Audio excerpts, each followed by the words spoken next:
and guide us through this hour, hour and a half, through this interaction. And so be it. Janesh, can you turn off the...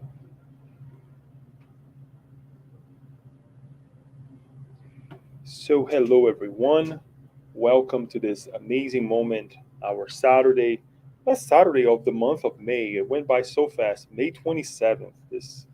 And we come together to learn with one another and share this moment here with us. We have today our guest speaker, Sheyne Martin, to talk about loss of the loved ones. What an interesting topic, right? Because every now and then um, we question and we find answers when we come in contact with someone, or perhaps when our hearts are touched as well, to understand, why does it happen? Why do we um, or some many of us depart and many of us stay, and what are the consequences? So, what is the reason behind it? Before I pass the word to her, I would like to introduce you, Sheyne, more formally. And Sheyne Martin is the healthcare outcomes researcher who has a PhD and a master's in neuroscience. She conducts clinical research at a surgical service at a large hospital in Richmond, Virginia. She contributes to many translations of Spirit's book into English. She is a cardiac radio host to the Spiritist magazine program, Encourage Book Study, and the founder president of the Spiritist Society of Richmond, which she founded in 2015 in Richmond, Virginia, here in the U.S. So another good worker, another tireless worker of this Spiritism here in the U.S. and representing also the state of Virginia, right, our neighbor state. So it is good to have you here, Shane, with us, and sharing this moment here with us and bringing to us this enlightenment that is the loss of loved ones. With no further ado, I'll pass the word to you. Let me just, sorry, it's a little bit loud here too, but I'll pass the word to you, and we'll connect again when we're towards the end. Thank Thank you, you. Leo. Thank you. What an honor to be here, friends. And I hope this is just the first time we can come together. Hopefully, in the future, we'll be in person. Hi, Kristen. It's good to see you and everybody who is in Baltimore because it's an honor to be here as my journey in the Spiritist movement, in a sense, as I grew up Catholic and then ventured into the world of science and not believing in anything much but the material world. I came into contact with Spiritism when I was in Baltimore conducting research at the NIH. So it's a full circle. After many years, as we were mentioning before, we're becoming wiser as it goes. So it's always an honor to talk about Spiritism because when we talk about Spiritism, we become more equipped to live a better life and also prepare for what's coming.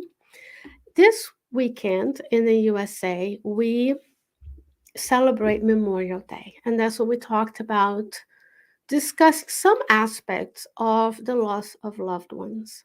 We all return to this earth through our families, we make connections of the spirit and of the blood.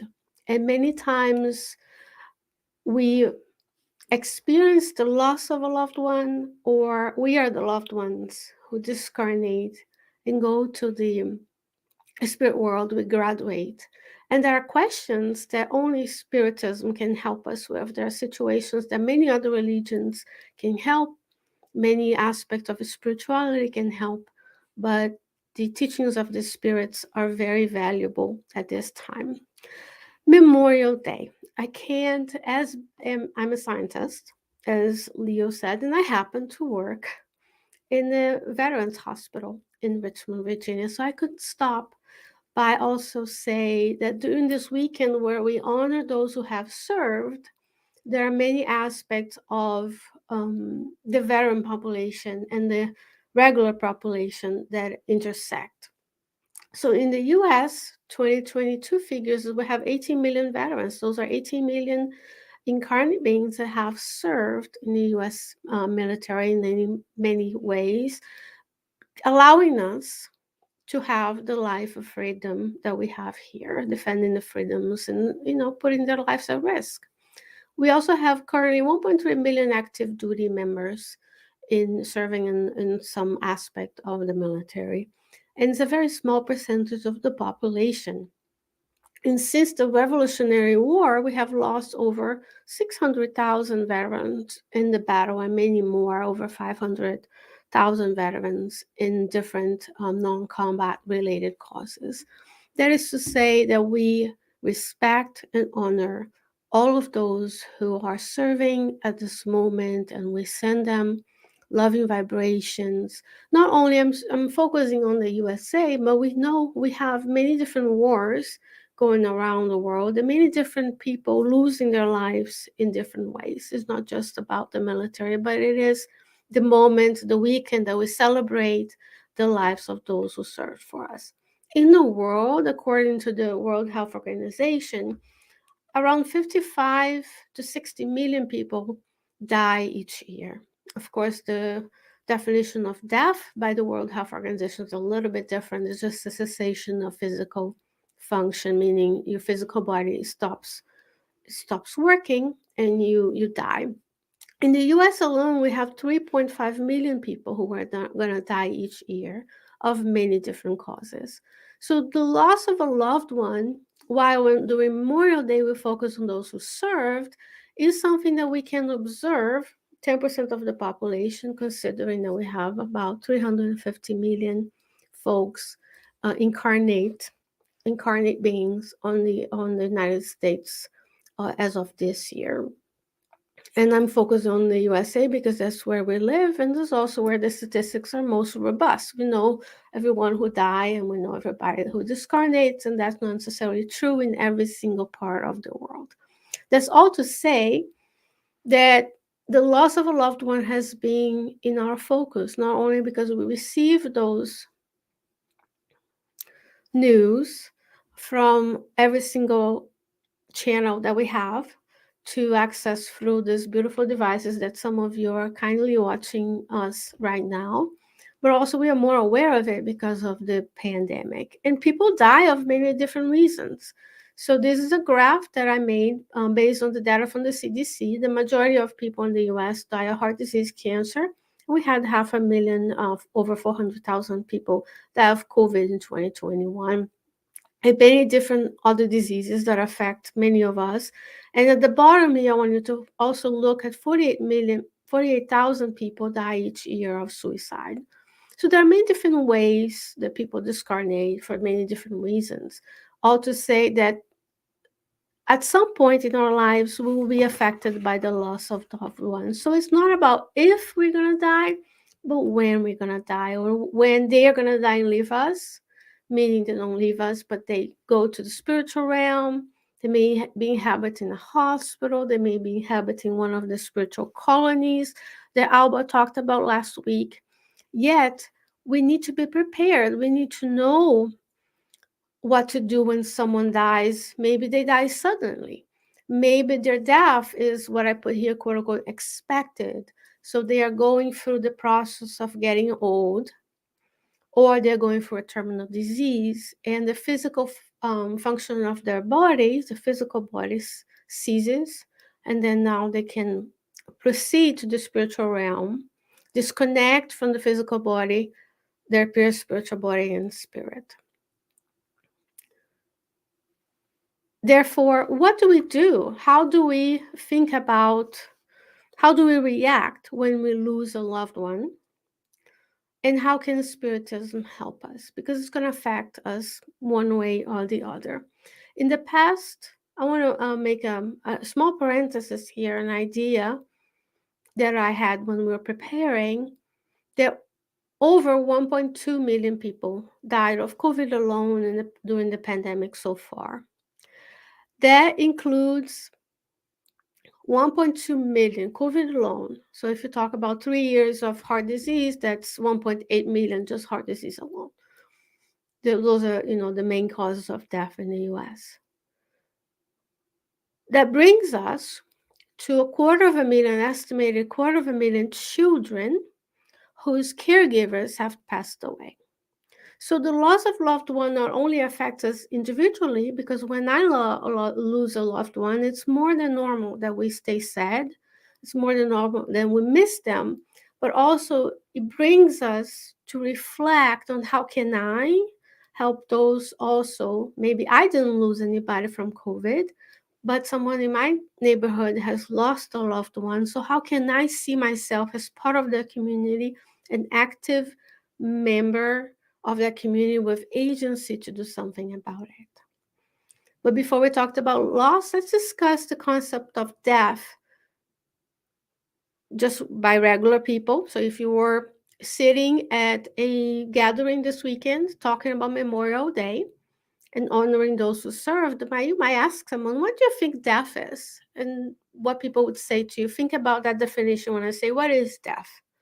Think about what your definition of death is, knowing that my definition and yours may be a little biased because we know of Spiritism, but the majority of folks in the world may not know what we know.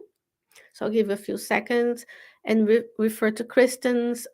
Yes, I did. I do watch the talks, and we have to kudos to Albas for her beautiful presentation on the spiritual colonies, which one day we hope to inhabit them, right? And we came from one of them, hope to go to one of them. If you just go to the dictionary, as we might do, pull out our phones and Google it, Dr. Google would say that death is a permanent cessation of vital functions, the end of life, the cause or occasion of loss of life, the state of no longer being alive, or the state of being dead. And for some people, that's it. Your soul is created at a conception. You go through gestation, you're born, you live different lives. It pretty much of a lottery, right? I was born a certain place. I have certain resources. I live a life. Some other folks were born in a different part of the world.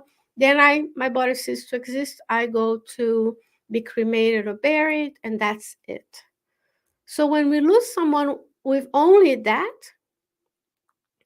type of knowledge, can you imagine how hard it would be when we lose someone? So we ask ourselves, what is the point of being good?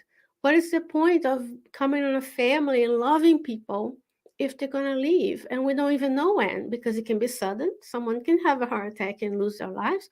Someone can have a stroke and lose their life. Someone can be in an accident, or someone can be suffering so much that they take their lives.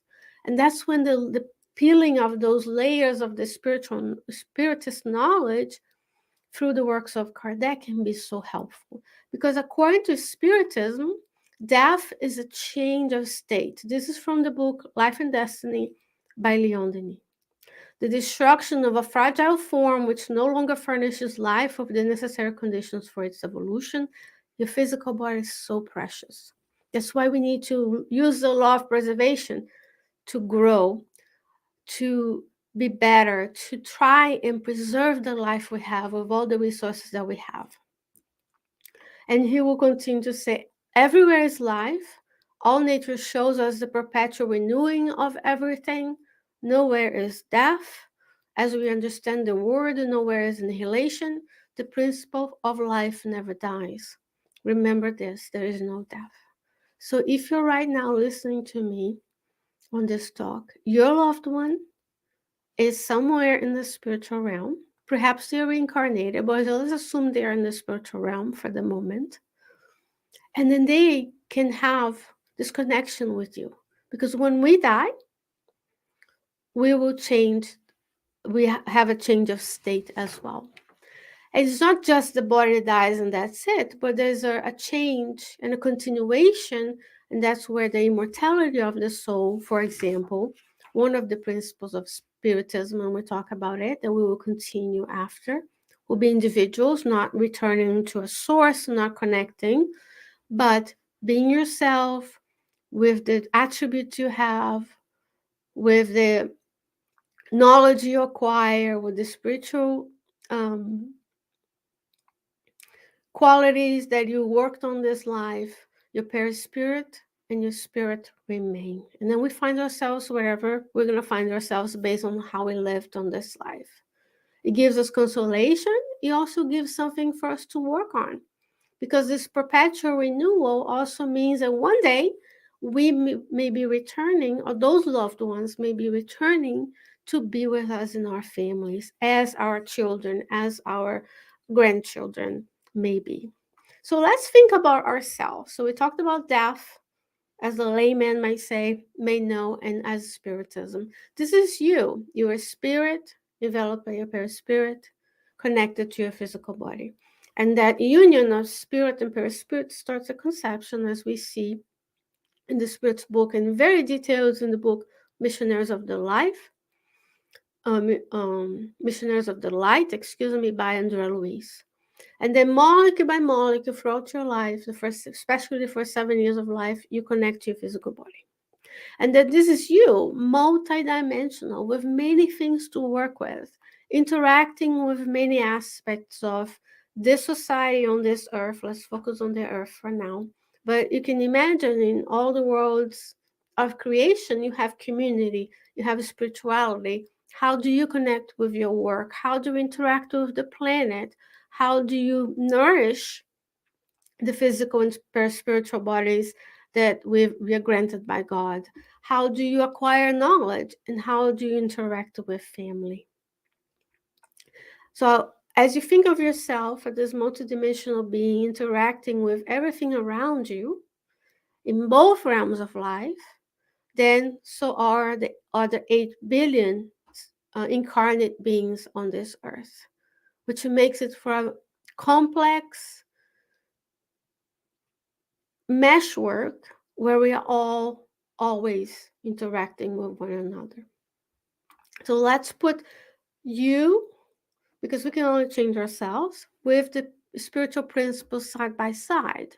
So God, the supreme intelligence, first cause of all things, immortality of the soul, the concept of reincarnation, communicability of spirits, multitude of inhabited planets, free will, Jesus and guide, and ethical and moral laws, and some others. So I will focus on immortality of the soul, reincarnation, and communicability of spirits. Because if you lost someone, how wonderful it is to think that they are somewhere, that we can pray for them, for their, if if it was a sudden death, or if they took their lives, we can pray for them so that their state in the spiritual realm can be a little bit improved, that someday they may be able to come help us. And I'll give you very specific examples for you to look at in some of the Andrea Luiz books, so we can illustrate this concept of losing someone, but also being able to communicate with them.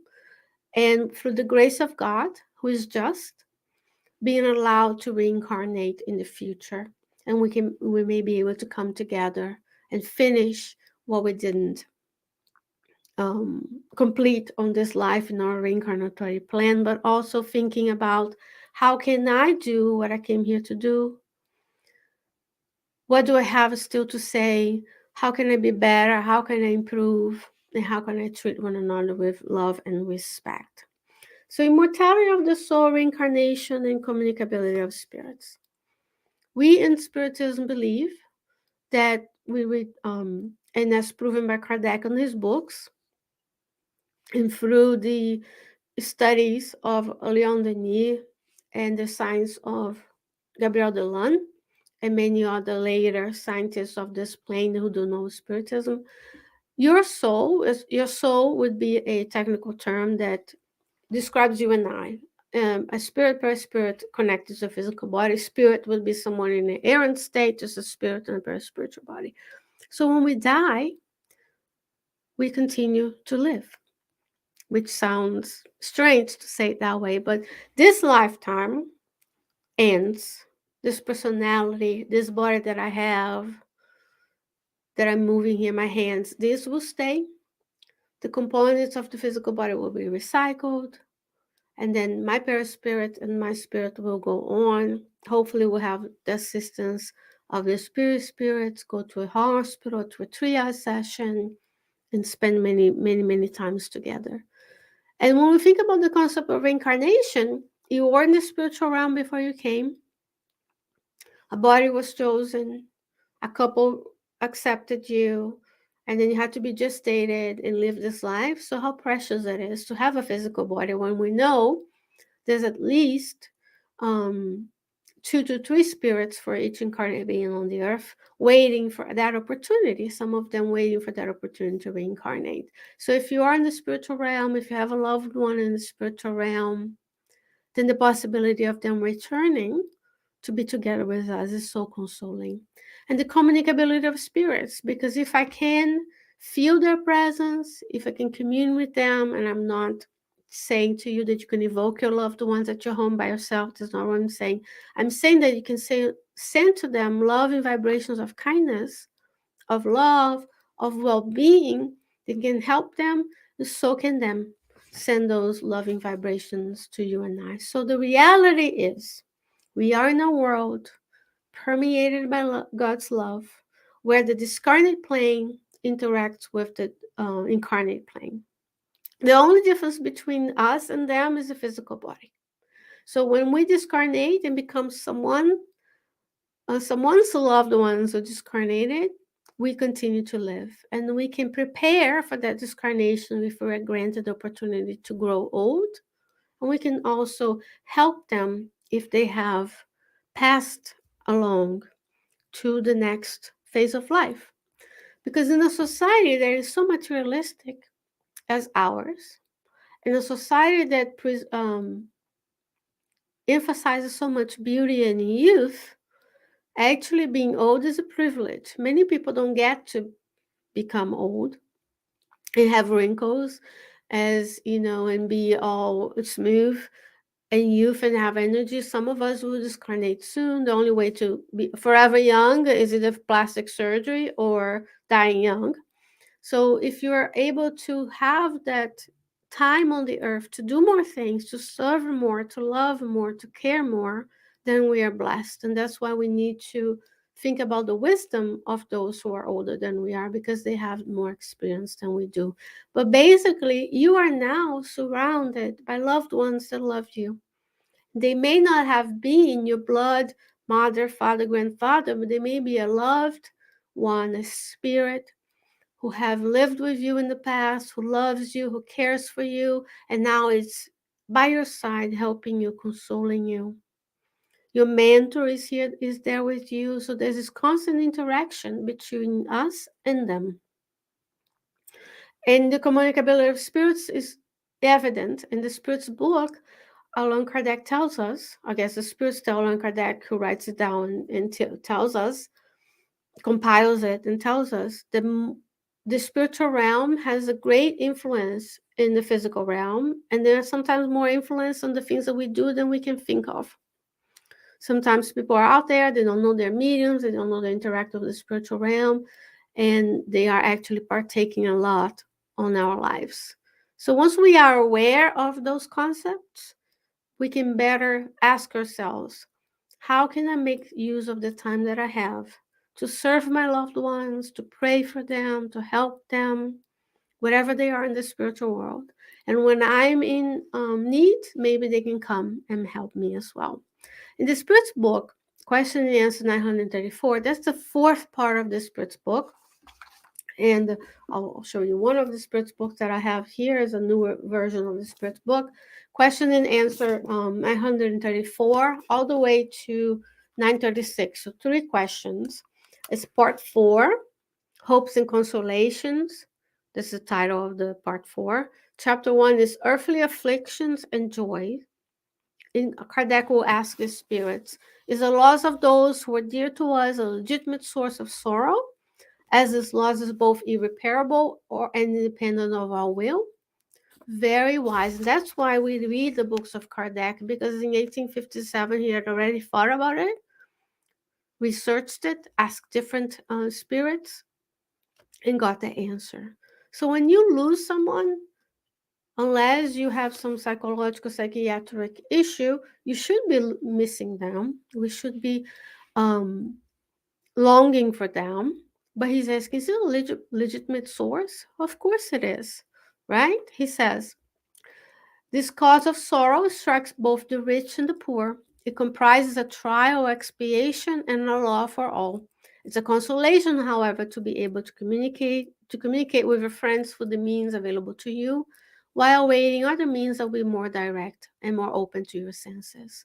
So his Kardec is telling us nobody is exempt from losing loved ones. As we saw in the beginning, um, many people die in the world every day. It may feel like it's only us. Like everything that we do, sometimes we're like, oh my God, I'm the only one who goes through this. But there are 8 billion of us. So at some point, someone's going to die and someone's going to reincarnate. Someone's going to die, someone's going to incarnate. The cycle of life goes that way. And it's a law because we are not in the earth in a point that life is forever. Even in planets, first of all, we are in a planet of trials and expiations, the second in the scale of 5, according to the Gospel, according to Spiritism. Chapter 3, if memory serves me well. Then we still have regeneration, joyful, and then divine world. So there's a long way to go. But in planets such as Jupiter, for example, we know lifetime is much longer, the body is more ratified. But on the Earth, even if you wanted to scientifically conserve, the physical body will decay. And the life expectancy in the US is about 75 to 80 years old today, according to the CDC. So we have maybe 80 years to live this life, and then we're going to die. The physical body is going to perish, and we're going to be losing people. So it's a consolation to know that we can communicate with them with the means available to you. So maybe you are a medium who can communicate with the spirits. Maybe you are intuitively feeling their presence, praying for them. And that's why the good habits that we talked about, seeing yourself a multidimensional spirit, living on this earth, and interacting with others in a way that we know nothing happens without a reason, nothing is at random, we are connected to everything and everyone around us. I can be open to, I have a problem, I can ask for help. I'm not feeling well, I can ask for help. I can mentally, because for is life. And both Andrea Louise and Emmanuel teach us through their books that when you send a thought, that thought travels through the universal cosmic fluid and it's going to reach those who have the same thought. So if you miss someone, know that's okay. There's a period of mourning and grief, and you can transform that feeling. You can ask for help from psychologists, from friends, from the community.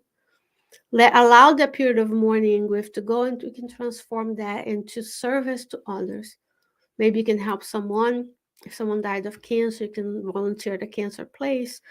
If a loved one was lost by suicide, maybe we can work on the realm of prevention of suicide, or anything that you want to do. Many people take that loss and that pain and convert it to scholarship for others if someone dies young. So there are many ways we can make sense and use of the time that we have. And, it brings you the concept of immortality of the soul and communicability of spirits. So, yes, it's okay to miss them. It's okay to wish that they were with us. But what we don't want to do is become pathological, because we want to move on. We don't want to keep them. At the end, I will show you the next question that talks about undue sorrow or a prolonged sorrow as well. So when we think about these two concepts, immortality of the soul and communicability of spirit, I want to show you examples, clear examples from the books of Angela Louise on how loved ones can help us. We can receive help from them, and we can help them. We can provide help from to and from both realms. In this example, in chapters 10 and 11, in the book Sex and Destiny, this girl here is having a difficult moment with a partner. So she's entrenched this triangle relationship, and she's anguished. She has a thought of her mom, who is this lady here at the bed. And because she's anguished and she's about to make a not so wise choice, in the book. You're gonna go have to read the whole book to know the whole trauma, the drama that is existing. It's very real in this life. Many people are going through this. So the mother comes to her in her bed, and there's a spirit assisting us, both of them assisting us as well, assisting you at the center that's sitting there, assisting me in remember and being mindful of what we need to share. And then they induce her to fall asleep. That's one way they can help us. So when we are afflicted, we are conflicted, we miss them, it's okay. Pray that they can help you. And that the mentors are guiding her to be taken to a spiritual colony where there she's going to receive counseling, she's going to receive actual spiritual operation, just like you do operations in the OR, in the operating room at a hospital. They do them as well in the spiritual realm. Actually, what we do here is um, well, it's a copy of what's happened there, imperfect copy, of course, because they have many more resources in the spiritual realm than we have. In that way, if we are suffering, we can pray for our grandmother, grandfathers, uncles, aunts, even people not in our family. Maybe you're adopted, you know who your loved one in the genetic sense is, but you have someone who cared for you. You have your mentors. We can pray that they can come and help us. And sometimes you may feel like you go to bed and you pray that they help you. You're afflicted, you have a problem, and you wake up feeling refreshed. You have the ideas, you feel more consoled, and you even have dreams. You remember the dreams and meet them in the spiritual realm, and that's a source of consolation as well. So when we lose loved ones, we can pray for them to be well in the spiritual realm, and after the phase of confusion passes and they can reestablish their activities in the spiritual realm, then they can come back and help us, as we see in the book Messengers, as we see in the book Mission Workers of Life Eternal by Andrea Louise, and so many others. Another example in the book Messengers, where this girl here, you can see that she's the incarnate being because she has the cord, the silvery cord connecting her to the physical body where she's sleeping. That's why it's important to have sleep hygiene, to pray before we sleep, so that we can receive the help when needed. She's having, again, an issue in her life. And her grandmother, who is a discarnate being, this lady here with the white hair, is conversing with her. It's talking to her, just like we're talking here, as you do in the fraternal counseling, as you will do this weekend with loved ones, as is an extended holiday weekend for us. And Andrea Louise and the workers in the back are watching. It's a case study, as we say in the hospital. We're presenting, they're studying and learning, not out of curiosity, as we do here, but as of love. Like, well, we can learn from others. When we read these books, we can learn even without going through that situation, because we can have mirror neurons and we can learn what's happening. So when we have an issue during sleep, with intelligent sleep, as we learn from Spiritism, we can pray that we can take a course, we can receive counseling, we can have surgeries, and then this woman will wake up in the morning with fragments, with ideas and pictures of what happened, and she'll remember that she potentially met her grandmother as well. And that's how we can receive help from them, when we can visit with one another. So many plans are made this way in the spiritual realm. I will save Danielle's questions for the end, because there is a specific question about it. I think it's 936 of the Spirit's book, when we can bypass that grief as well. Here's another example of receiving help from loved ones. And this is from the book No Solar, that we are all familiar with. And if you haven't read the book is available. There's also a movie, there's a sequel to the movie. And this side here, Andrea Luiz, after spending years in the spiritual realm, preparing, working, he returns to his physical house. And he finds his wife sleeping here with her new husband. And he is not happy, because here's the inverse: someone in the spiritual realm who is missing their families, but is not allowed until a certain point to return to visit Because sometimes we say, well, I can just invoke them, they come. Not necessarily. They may be in the hospital. They could be suffering somewhere in the lower zones. We don't want to think that our loved ones are suffering, but they could be.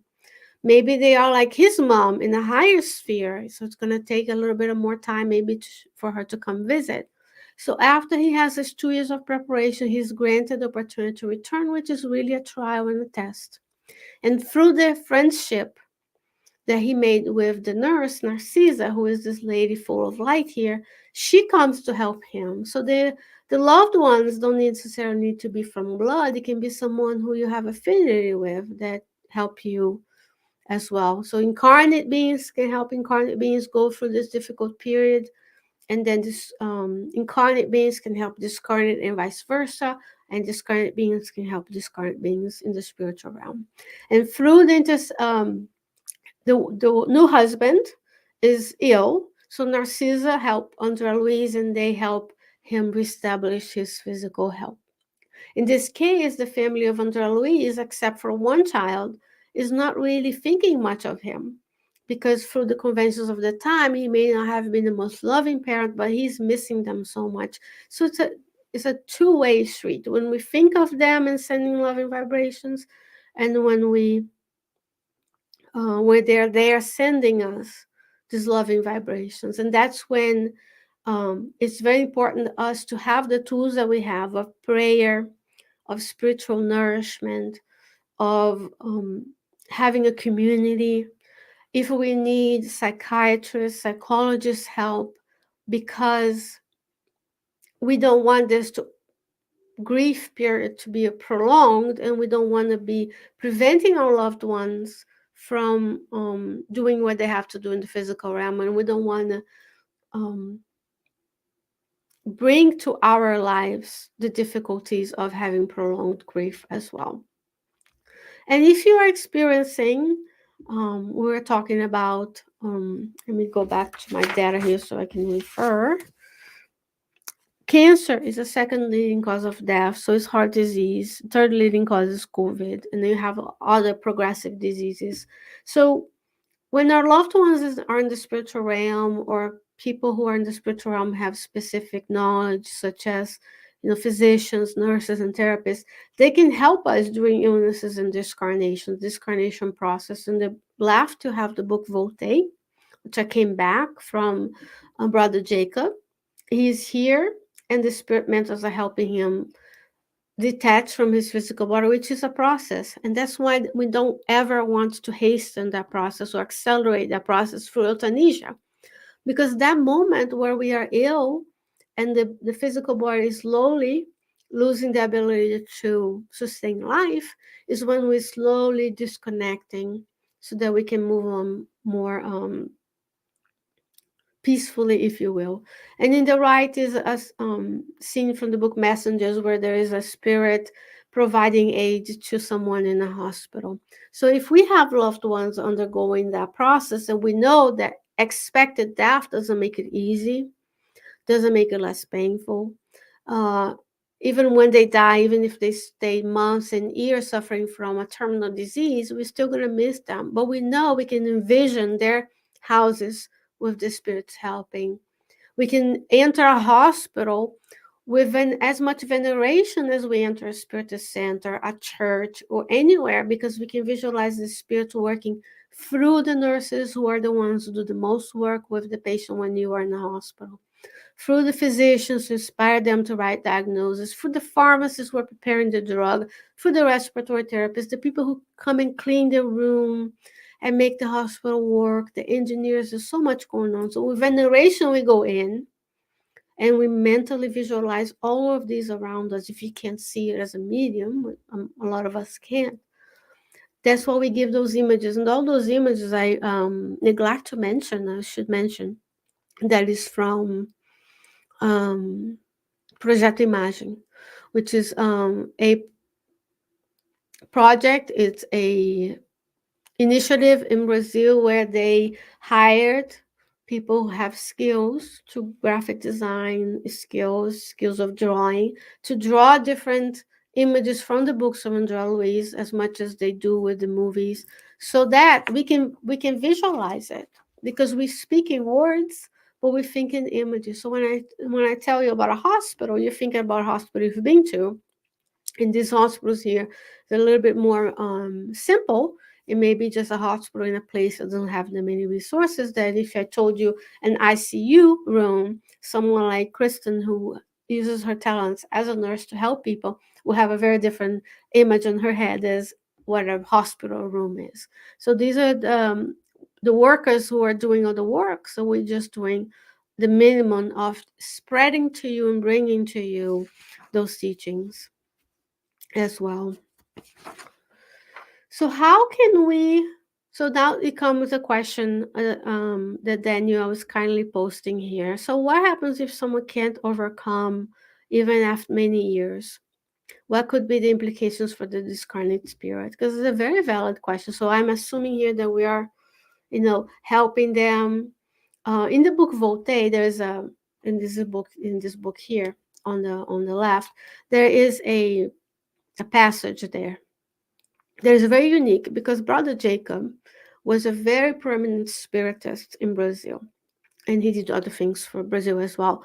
But he was like some of us, directors of a spiritist center and the directors of mediumistic meetings. So we were like, oh, he did so much work, he must be so well in the spiritual realm. Yet when he discarnated, he saw himself attached to his glasses to the Gospel according to Spiritist book, the physical book, right? Because and objects in his house, but he was aware he had merit. The group of Bezerra de Menezes, Dr. Bezerra de Menezes came to help. So he was walking, he was able and he was lucid to walk around his house. He went to his own funeral. Imagine you and I going to our own funeral, seeing the physical body and having to let it go. Um, because sometimes you see that exacerbated sadness. People cry, they are wailing, or they are so distraught that they're unable to contain that sadness. And we're not here to judge, we're just saying that as we practice detachment throughout our lives, knowing that you're not this physical body, that our loved ones are not their physical body, that they are loans from God. So if you have a child, they're a loan from God. You are a loan from God to parents. You're here to care for them, but they're not yours. We all belong to God, right? We're all going to return one day.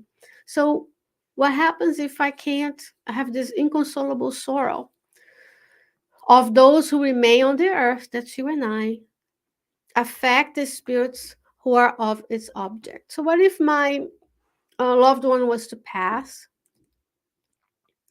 Let's say my grandfather passed a few years ago and he was 99 years old. What if I was here just thinking of him, constantly calling, constantly sad that he passed away, and I'm sad. I miss him dearly. So do my other 18 cousins, right? But what happens if I just have this sorrow that I can't move on? And it's true that some people can get into that state, and the spirits will answer to us. And this is what they say: a spirit is sensitive to the memory and grief of those who has loved, but persistent and unreasonable sorrow affect its grievously because it sees in such excesses a lack of faith in future and trust in God, and consequently an obstacle to progress and perhaps the reunion in the spirit world. So you could be making their suffering in the spiritual world, making them suffer in the spiritual world because they're missing you. Or we are preventing them from going through the preparation to return from the spirit world and hindering our own progress. If God said to that person, not necessarily God, the person said, but God decided, because all under God's command, that that person, time to discarnate is 60, right? You all know.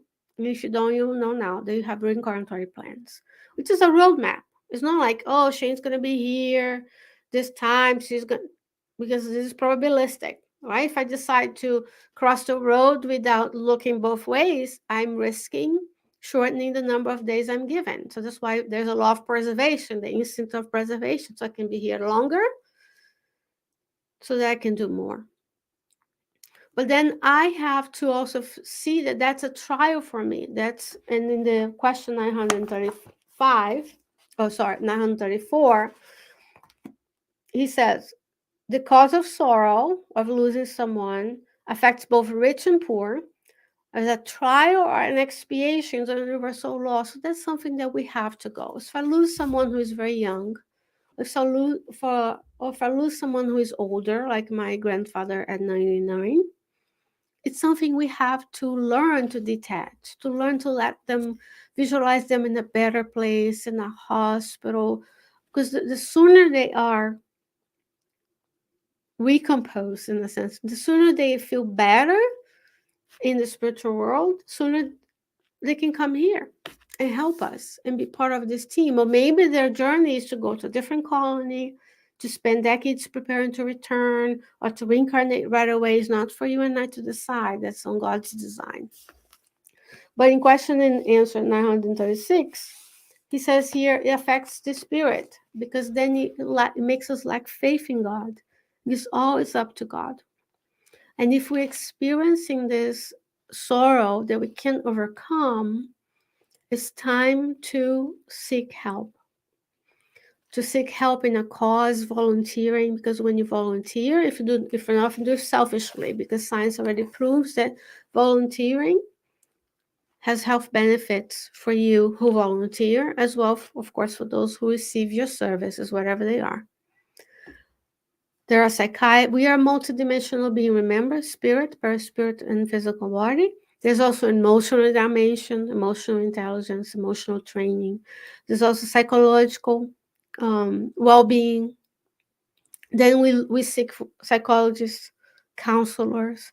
We go to our physician, maybe that you need medical assistance with pharmaceutical and talk therapy, that we need to reach out and look, because when we are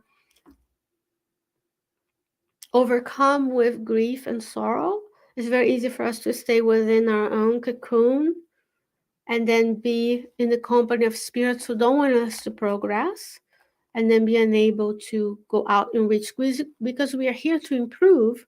And how do we improve? We improve through fulfilling the law of society, the law of progress, the law of work, which means I'm not selfishly doing things for myself. I'm here to serve others, those who are under my circle of influence in my life.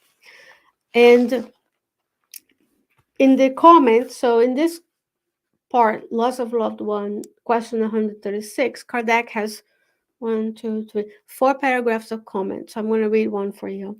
The Spiritist doctrine, through the clear evidence it gives us concerning the future life, the presence around us of beings we have loved, the continuation of their affection and consideration, as well as the communication we are allowed to establish with them, offers us a supreme consolation in the face of one of the most legitimate causes of sorrow, which is the loss of loved one. With Spiritism, there is no more solitude or abandonment.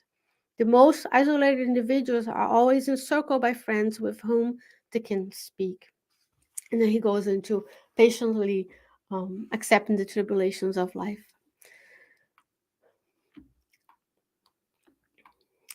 So going back to the beginning. So our reality, as Kardec so eloquently tells us, is that we are in this exchange: spirit realm, physical realm.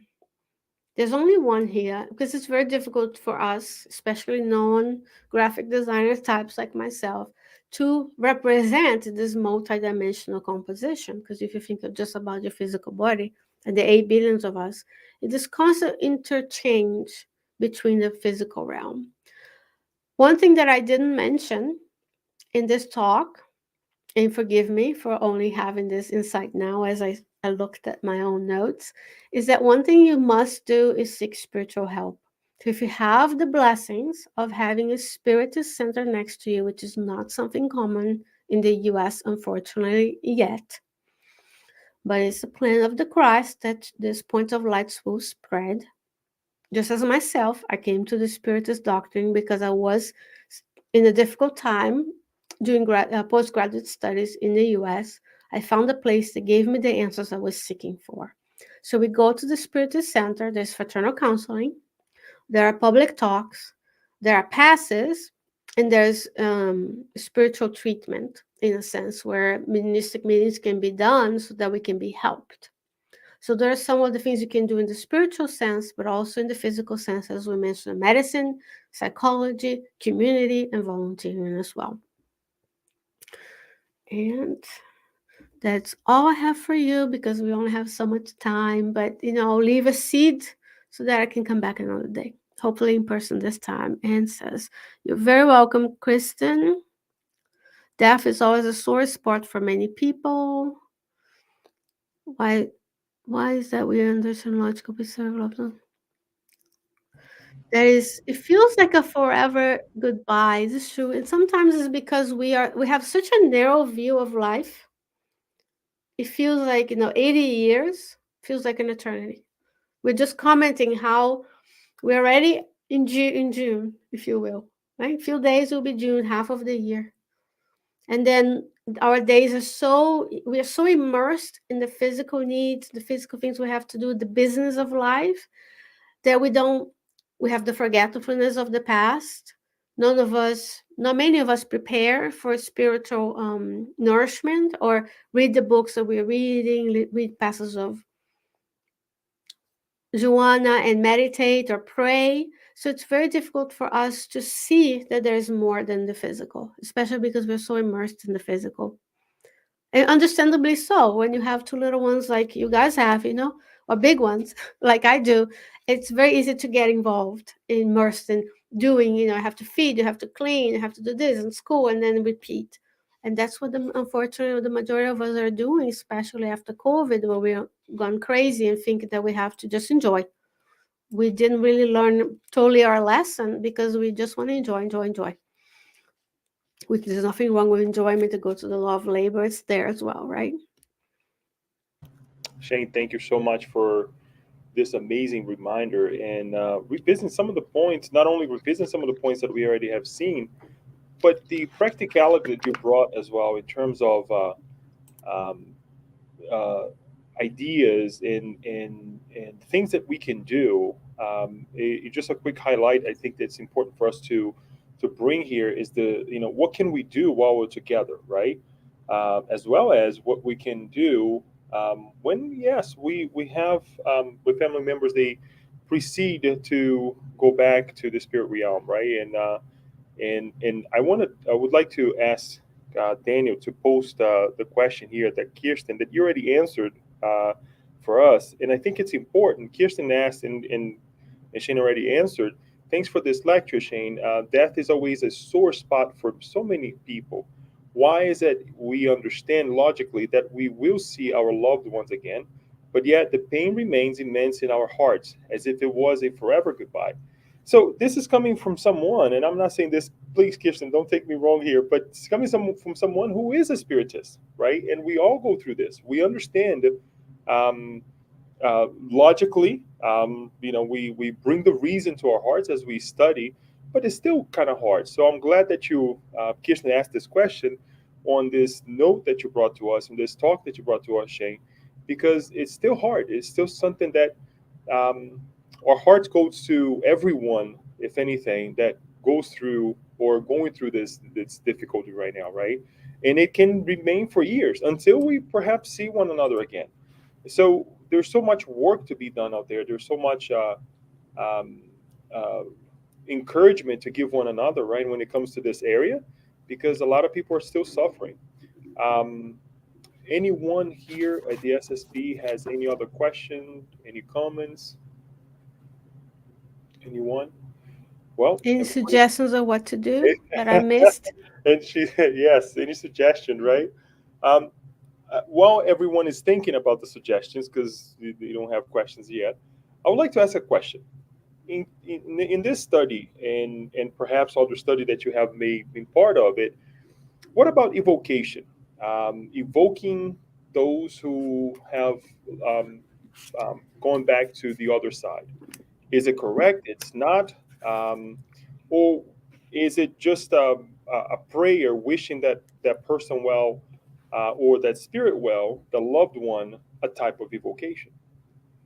So in the some people may say, right, it's wrong to invoke them because actually we don't know how our loved ones are in the spiritual realm.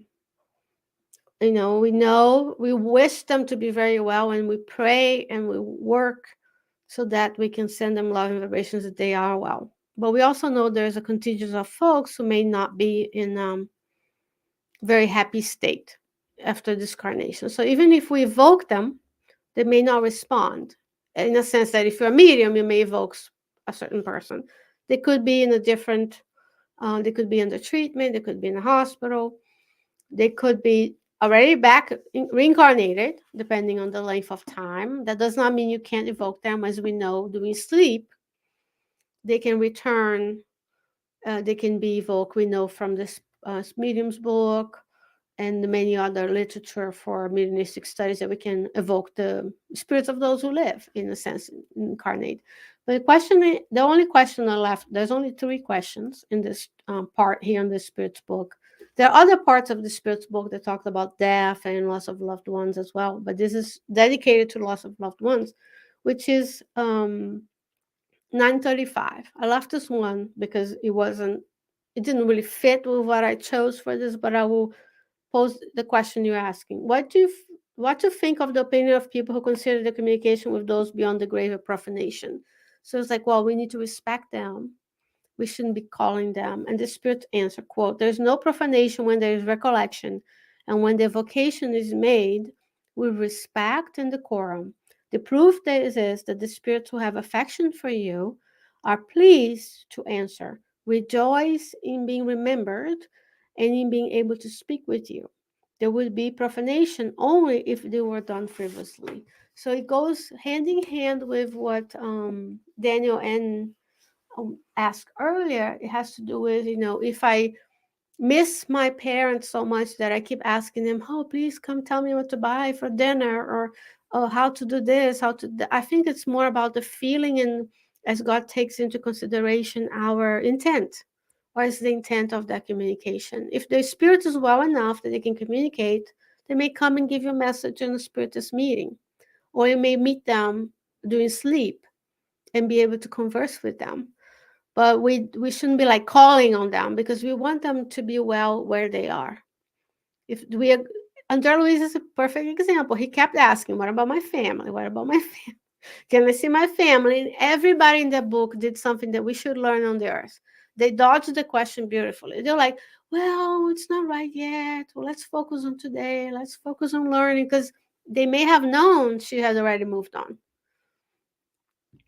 And this is more about like, what are we doing? How do we want to do it? Thank you, Shane. I don't know, Daniel, if we have any other question. There's I a can comment return by to Daniel if Kristen you want, here. but Daniel is actually in the background helping us out. If Kristen, you want yeah. to put some of the comments. So Kirsten says, I think death and grief processing do not always go hand in hand, and it may leave people feeling bad for grieving.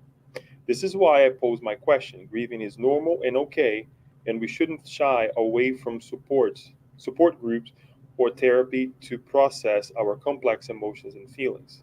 Very well, yeah, and we got it. And I'm glad that you're saying this too, because it is true. It is emphasizing to what Shane also mentioned, right? To seek help, right, Shane? Yeah.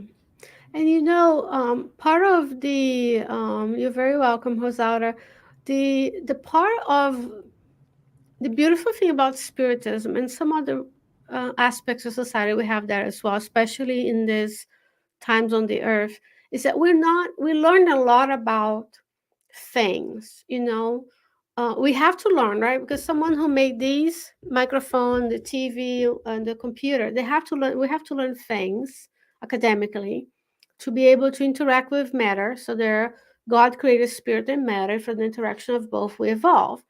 But we don't really learn how to be, how to feel, and that's why there's so much anxiety, depression, because we don't know what the difference between pleasure and happiness. For example, we think life should just be pleasure, and when life is not pleasurable, we suffer. Um, or we're sad, we don't know what to do with it. People say, "Oh, it's gonna get better." I know how you feel, which we don't. So we minimize feelings because it's more about doing, accomplishing on this society where we live. And that's what Spiritism is so important when we have the children's studies where we teach them, you know, since young, what are you feeling? Let's name it. A lot of people, if you look at Spiritist work, but also works of non Spiritists like Brene Brown, or you get the game The Onion, where there are 87 emotions. And we know happy, sad, annoyed, angry.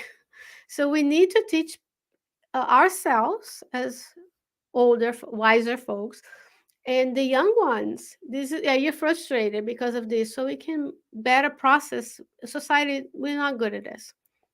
We're not good at being silent and listening to people talk. We're definitely not good at being silent and being with someone who's suffering, someone who you lost, someone you love, or a colleague lost their spouse. Everybody tends to look at them, don't know what to do. We feel angry, may avoid them. So it's just a societal thing. We're not used to expressing feelings and emotions in an appropriate manner. So it comes out as anger, it comes out as depression. And it's just something that we have to work. And Paula's here too. And Paula is a psychologist, right? So she knows much better than I do about teaching people to express and talk therapy. You know, when you rewrite your own story, when you see the things, because we all hear, if you survive to be in your fourth decade, fifth decade of life, it can't be all be bad. Someone cared for you, someone fed you, someone, you learned something. And maybe now we need the tools of emotional um intelligence, emotional literacy, I guess it's what I'm looking for. On this note, Shane, thank you so much for responding to this from Kirsten's comment, and enlighten us within this passage as well. Um, we talked about some practical ways, right? On what to do ourselves, and I want to be a little bit. Would like to ask you to be a little bit more specific, if you can. I mean, again, I don't want to put you on the spot there, because sometimes it doesn't. You've never been through this, but for example, let's say you're at work and somebody comes and they're in this position where they're suffering a lot, right? Or a friend, they're not a spiritist, and do you have some suggestion that how can we as spiritists can let's say behave right towards those individuals? And I know perhaps being compassionate is one thing, but what can we say? What are some of the things that we can perhaps do to help that individual go uh, through grieving moment? yeah, I will do my best. I have two. I'll tell you two instances. One, I was walking. I work in a ginormous hospital. So if you get there after a certain time in the morning, you park what we call Australia. You have to park so far away. You have to walk the entire campus in. It was that day I had an appointment. I came late, a little bit late, and there was someone crying their eyes out inside the car so much that we could hear with the windows up. So there was myself and a veteran, another person. I work at the Veterans Hospital. She was just lost it. So we kindly approached her, trying to freak her out. It's like, what's going on? Do you need help? She had just learned that her mom had died. Mind you, she's in her 50s. Her mom was like getting upper 80s. So it wasn't like she was a spring chicken. Like she had a good life. She had and later told us she wasn't healthy, so they were kind of expecting it. As I said, it's never okay, even if you think someone's gonna die. We couldn't do anything for that woman. I didn't know who she was. She was inside the car. All I could think of was when I called the chaplain. So I called the VA police because I know there are cameras, so they're watching us in this commotion. So I called them, and I knew it was going to take a few minutes for the van to come. The veteran approached. We were there. And we held her hand, and all I did to her, I'm so sorry that you're going through this. I held her hand and I said, "May I pray with you? Do you believe in God?" And we prayed. And the guy's like, are you a pastor?" I'm like, "No." But as she was having her between sobs, she was saying that her mom died. I asked my man. I had the insight of asking my man, just like, "Please tell me what to do." It's not sometimes you don't see this. That was one. And recently, about a year ago, our one of our colleagues lost her husband out of a heart attack, we believe, and like just died, coded in front of her in her bed and died. So Everybody was kind of like, what do we do? What do we say? I sat with her many times where we just cried. There was nothing I could tell this one. My spouse is alive, so I couldn't tell her. I know how she feels because I don't know. Even if I lost my spouse, I would know. Her feelings are her feelings. So we have to acknowledge people and say, you can say, you can put the, acknowledge the elephant in the room and say, I don't know what you're going through. How can I help? And we just sat there and cried, just as we know Chico Xavier and Divaldo did with many people over time. And sometimes it's just showing up with food. Sometimes it's going to their home when they don't answer the phone and just making sure I am here, not assuming that you know what they need. They may need you to walk the dog. They may need you to, cut the grass because, she told me that she didn't know what to do with the grass because the spouse was doing. So we gathered some people and we donated money to pay for someone to go cut the grass. It had nothing to do with spiritism, but I was praying. I put their names in the book of prayer. If you're a spiritist, it's a little easier because you can tell the person, let's go to the center, let's do a radiation prayer, intercessory prayer, or you can say like get passes. There's a little bit more you can do, but if someone is not a spiritist, you just have to, maybe they believe in God, and you can say, look, God, he's with God now because they believe that they're in heaven. They might share that with you. It really depends on who they are. It's if they don't believe in anything, they can still miss that person. And then we can honor. One thing I learned to do with this person was just say, tell me about him.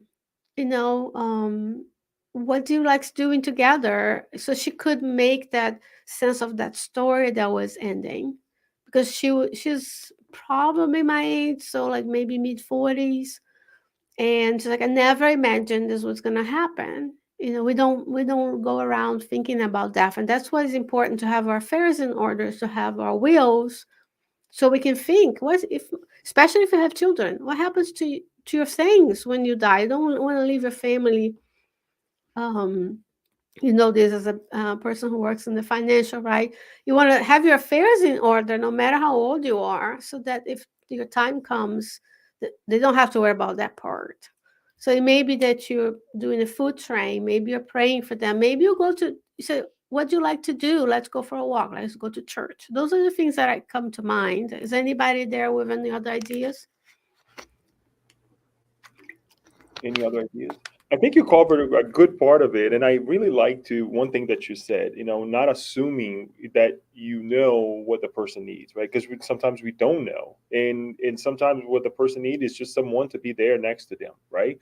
So that is a great reminder, and that even though the things that you said is not the spiritist directly in terms of let's read a book from Andrea Luiz, you will learn about the spirit realm, but it is to be charitable, which we learn through spiritism as well, right? So I think that is a great reminder, and seize the opportunities. One thing that I learned from what you just said, that is if it is in front of us, is because God also put us there, right? And we can be exercising our spirituality, spiritism in essence, obviously, when these opportunities arrive. But yeah, I do see working with the public in the financial sector. I do see all the time. What you said is true, where we live things to the last minute in life, and one of the things is our will, right? How we want things to be um, um, shared, to say the least. When we depart, and more often than not, we don't think about these things. We don't prepare ourselves effectively that way, and it can happen at any time. So it is a great reminder. Like you said, going back to the beginning, Memorial, weekend, right? It is beyond the holiday. It's beyond this moment that we stop and we um, and we go to cookouts and whatnot, but really to think, and honor the people who served before us, and they're still serving, right? And giving us this ability to be in this amazing country, right? Where we share so much freedom of speech, of in general, right? That we can exercise our free will freely. I know it's kind of hard to say free will freely, but it is true.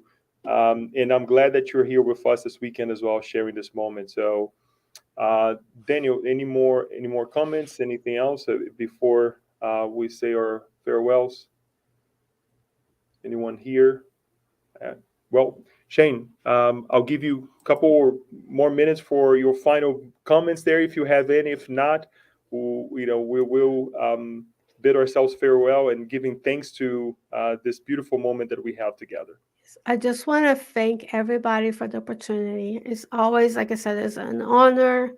I'm humbled by the opportunity to speak with you, and I hope that we can meet in the spiritual realm to serve together at night, and also we can arrange in the fall for a mutual visit, so I can come and enjoy your companion in person, because it is, as much as we're talking about the spiritual realm, we are living on the earth and we have to use the resources of the earth. And one of the things is to be together in community. And we don't have many spiritist centers here, so it's good to connect with those who have similar beliefs. I hope that we're learning together how to better deal with this, especially during Memorial Day, and we can chat with those and have the tools. Yeah, and it was a pleasure, and I thank you for being here with me. Thank you so much. Stay here with us. We will say our final prayer now, giving thanks for this beautiful moment. And we hope to, yes, to connect soon as well, physically as well, not only spiritually and virtually, but physically as well, so we can share our knowledge and our warm hugs as well. Thank you.